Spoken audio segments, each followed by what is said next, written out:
Быелның 8 айында районда 330 җинаять кылынган. Бу узган елның шул чорындагыдан 6-га азрак. Урамнарда һәм җәмәгать урыннарына туры килүчеләренә бөтенләй дә юл куелмаган. Бу әлеге юнәлештә масштаблы профилактика чаралары үткәрү нәтиҗәсе. Результатом действия программы должно быть прекращение общего количества совершаемых преступлений, в том числе в общественных местах и улицах, недопущение роста преступлений, совершаемых несовершеннолетними, снижение уровня рецидивной преступности, то есть уменьшение удельного веса преступлений, совершенных лицами ранее судимыми. Яшьләрне патриотик тәрбияләү буенча эшне оештыру. Утырышта бу хакта яшьләр эшләре һәм спорт бүлеге, мәгариф һәм мәдәният учрежденияләре җаваплы затлары зурдан кубып сөйләштеләр. Для нас это очень важная часть работы, но нужно скоординировать вот эту работу. Глава поселений, у нас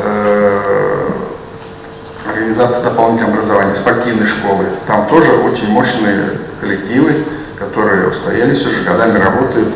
Просто скоординировав, правильно всю эту работу сделать, мы значительно усилим. Шунда ук районда легаль булмаган спиртлы эчемлекләр, шул исәптән көмешкә җитештерү һәм аларны сату, алкоголь һәм спиртлы эчемлекләр белән агулану торышы да анализланды. Узган елның беренче ярты еллыгында 6 кеше алкогольдән агуланып үлсә, быел шул сәбәпле 3 нурлатлы дөнья куйган. Ел башыннан хокук саклау органнары хезмәткәрләре тарафыннан әлеге юнәлештә 96 тикшерү уздырылган.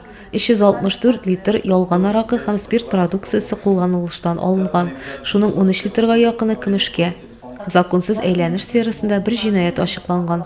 Утырышта мәгариф мөхитенең куркынычсызлыгын тәэмин итү буенча чаралар да каралды. Утырыш эшенә йомгакны комиссия рәисе Алмаз Әхмәтшин ясады. Ул каралган һәр мәсьәлә буенча җаваплы затлар алдына конкрет бурычлар куйды.